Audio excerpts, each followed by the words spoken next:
ಭೀಮಾ ತೀರದಲ್ಲಿ ಗುಂಡಿನ ಸದ್ದು ಕೇಳಿ ಬಂದಿದೆ.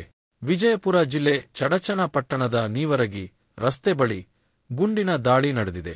ಅಶೋಕ ಮಲ್ಲಪ್ಪ ಗಂಟಗಲ್ಲ ಮೇಲೆ ಗುಂಡಿನ ದಾಳಿ ನಡೆದಿದೆ. ಮನೆಯ ಬಳಿ ಇದ್ದಾಗ ಗುಂಡಿನ ದಾಳಿ ನಡೆಸಿದ ಅಪರಿಚಿತ ದುಷ್ಕರ್ಮಿಗಳು ಪರಾರಿಯಾಗಿದ್ದಾರೆ.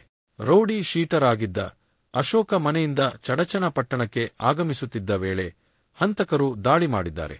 ಅಶೋಕ ಬೆನ್ನಿಗೆ 3ಕ್ಕೂ ಅಧಿಕ ಗುಂಡುಗಳು ತಾಗಿವೆ.